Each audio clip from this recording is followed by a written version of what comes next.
What it is, man. Detroit versus everybody, man. Detroit, we rep the hardest, man. We gain the hardest. You know what it is, man. Detroit, CJ, holla at your boy when we get home. Don't forget to check out our sponsor, The Health Blaze, at thehealthblaze.com. 100% all natural products from lotions, soaps, foot soaks, bath bombs, and much, much more. Use the promo code Goodfella1Boxing. Tell them your boy CJ Goodfella sent you. Get 18% off. We out.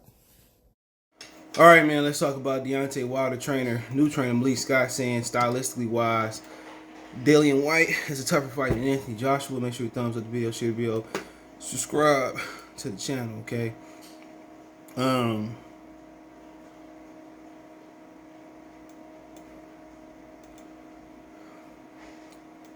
Let's talk about it. Make sure you thumbs up the video, share the video, subscribe to the channel. And do I necessarily agree with it? Maybe. He's the expert. He says Deontay Wilder trainer Malik Scott believes Dillian Whyte will be a stylistically tougher fight for Wilder than Joshua. Quote, AJ is a bigger target to hit, and by being better fundamentally, that makes him more vulnerable stylistically to getting clipped by Deontay Wilder. Okay, and that may be true, Dillian Whyte, but we know AJ get up, though. We know Dillian Whyte will stay down. So we do know that. So, I mean, and they both is resilient, and they both back out. All right, but and they put something up and said if AJ was so easy, why did Mr. Burns refuse all of Eddie Hearn's offers? Who is Mr. Burns? Because I mean, I guess they're talking about Shelly Finkel, because it wasn't up to par. I would have took the fight. I don't know what the contract looked like, but I would have took the fight for way less money. But I'm not the boxing appraiser. I'm not in the boxing world, so that's up to them to find. It's always little bullshits in the contract, but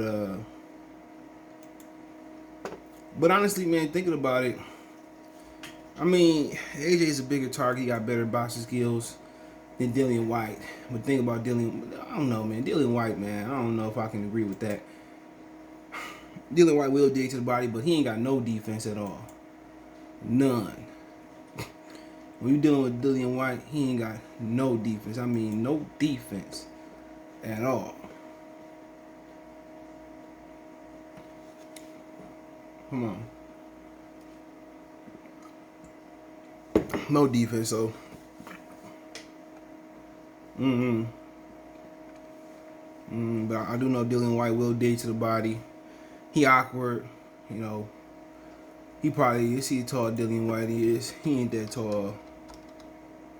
Hold on, let's see how tall he is. He is 6'4". I think he more on the 6'2" variety, but maybe a little bit taller than Povetkin. So, I mean, I think Dillian Whyte is an easy target just because he ain't got no defense. You know what I'm saying? You can find him. He only started to turn up when he fight old people. He get a rematch, so he easy to hit too. So stylistically, I think Anthony Joshua is a harder fighter because he got explosive power that can clip you too. I don't think Dillian Whyte can punch, but he not the puncher that Anthony Joshua is. He don't have that explosion. He don't have refined fundamentals. He's very awkward. It's like fighting. I guess it's like Deontay Wilder fighting himself, a shorter, stubbier version of himself. But thinking about Dillian Whyte, I think his skill set is more polished than Wilder's. Just a little bit. He dig to the body, do some things, but he square up a lot. Dillian Whyte squares up a ton. So I mean, he squares up a ton, man. So I think Wilder would eventually clip him. I think AJ probably a tougher fight because I think AJ don't make some of the fundamental mistakes that he don't make none of the fundamental mistakes that Dillian Whyte make, man. So, but yeah, Dillian Whyte, man, he just square up so bad. I can see Deontay's straight right hand putting him to sleep, man, right to sleep, man. So, like I said before, I think AJ, he might be more straight up and down fundamental, but so was Tim Duncan. But I still think AJ, even though AJ a bigger target, I think Dillian Whyte, he gives a bigger target because he squares up. So I don't necessarily agree with that. I still think Anthony Joshua is the tougher fight, no matter how you slice the cake. Fundamentally, power, athleticism. Anthony Joshua is also bigger than him. in every aspect. And weight, he carried it way better. Conditioning, they might be the same. Conditioning might be the same, but Anthony Joshua, and he got just more pedigree. Olympic pedigree, 6'6", a couple more inches taller. 31, so he might be more fresher. I think, he ain't been knocked out as much as Dillian Whyte, and I think AJ only got 25 fights. So I mean, honestly, that's up to you to make that reservation. Everybody got their opinion, but we don't know until they get into the ring. But any given Saturday night, anybody can be off. That's the beauty about boxing. And just because you lose your O, don't necessarily mean you ain't a better boxer than somebody. We've seen a lot of better boxers, better fighters lose to less caliber fighters. Just sometimes it ain't your night. That's the beautiful thing about the O, that Floyd put the emphasis on the O. If you fighting any and everybody, you're going to have off nights. It depends on, can you get by, can you get by that night. But Dillian Whyte got 30 fights. But that's the beauty of boxing, man. That's the true beauty of boxing, man, is that when you fight any and everybody, you ain't supposed to keep your O. Now, by some stretch of the imagination, you keep your O, you're truly phenomenal. But you're going to have close fights. You're going to have debatable fights. That's just boxing. That's just boxing, man. That's what it's about. But, I look forward to seeing them fight, man. I look forward to seeing them throw down.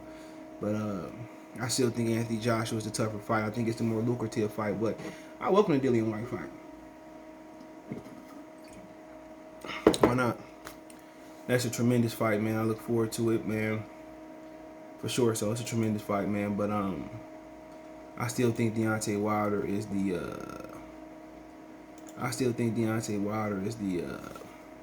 Anthony Joshua's still a tougher fight for Deontay Wilder.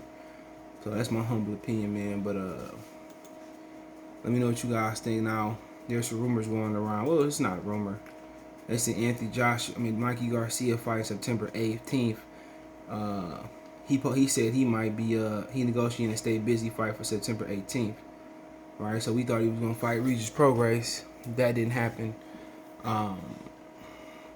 So now he rumored to stay busy, and some of the opponents that's going around Twitter, just no inside information. I seen this on Twitter.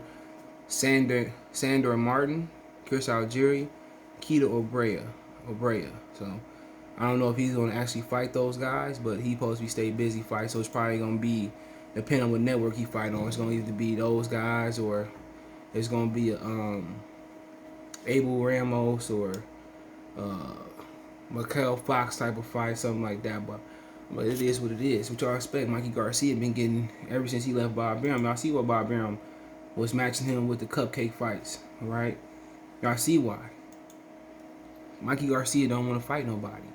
With Bob Arum, he blamed Bob Arum the reason why he didn't fight nobody. Remember, the only reason that he did unify was because he seen Rob Reacher Jr. struggle with Fortuna. He was gonna stay up fighting Olympias of the world and defend his 140-pound belt. So he put that shit on Bob Arum for the reason why he didn't unify in his career. But we seeing the same old Mikey Garcia, bro. Doing the same ass shit, man. Sitting out a year till we can get the best fight. Like, dude, he got $7 million to fight Jesse Vargas. What do you think he gonna ask for to fight Terrence Crawford, the Sean Porters of the world, the Keith Thurmans of the world? He one of them dudes that just don't like to fight. He a picker, he's a picker. Picker and chooser. But like I said, in boxing, one punch could change your life. If I can get money for low risk fights and I had a son, or that's how I want him to move. But like I said about Mikey Garcia, man, he ain't about that life. He ain't about that life, man. Honestly, man, he not gonna. That's not just him, man. So, I mean,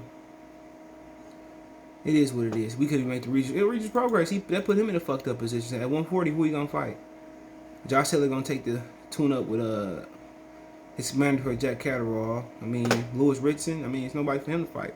And that's messed up because he can easily move and fight Bud now, but he gonna sit around waiting for Mikey Garcia because it's a more winnable fight. But I mean, shit, who cares at this point? Boxing continues to fuck itself over. Remember, the welterweights are like the heavyweights of the lower weight class. It's the last division you wear with 8-ounce gloves. But I mean, like I said before, boxing been shooting itself in the foot for a long time. Mikey Garcia is very indicative of what boxing is today. Cherry picking and choosing for the biggest paydays. You got these trick promoters that's tricking off the biggest paydays just to get a name over there. But it's a shame the way boxing do what it do. It's a damn shame. But blame Spencers and the Garcias of the world and guys like that and the Al Haymans Bob Arum, Eddie Hearns of the world. Blame them. But hey, let me know what you guys think. Check the heavyweight boxing playlist, boxing room playlist. I'm gonna come back with another one. These niggas, my mama brought these some pig ears and a whole bunch of shit from the market, so they about to chow down. They smoke too. My hands smell smooth that I got them. But hey, find us on Twitter, Facebook, Instagram. Reach out if you have a business question, inquiry, response to your video question. Twitter's the fast way, and Facebook and Instagram. I also got a Facebook group. All that links and information is in the description. Want to make a financial donation? Cash App CJ Good 313, Venmo CJ Good 313, PayPal link there as well too. Appreciate the donations, but the best way to donate: thumbs up, share the video, subscribe to the channel. Let me know what you think in the comment section. Peace. Hey you, yeah, I'm talking to you. You right there watching this video, waiting for this live stream to start, or just watching the membership video, man, and why you should join the membership. Let's talk about it real quick, expeditiously. We got the 3 levels. You got the rookie level, you got loyalty badges, you got custom emoji badges, and you have members on the live stream. As we get more people flowing in to join the membership, I have members only live chat. That means everybody can see the video that want to see the video, but only members will be able to chat. That's $3. That's a rookie. The All-Star, you get personal shout outs before the videos, maybe after the video, mostly likely before the videos. You give a priority to reply in the chat. So as soon as I see you, I reply before anybody else.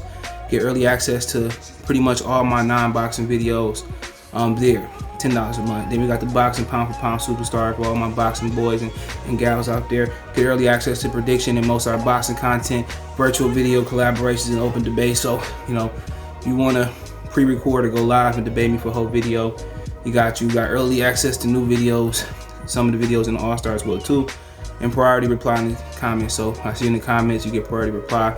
No, instantly that's $20 a month. So let me know what you guys think. Don't have a Patreon no more, so here's where you're gonna get some of that exclusive content I used to have on the Patreon. Peace.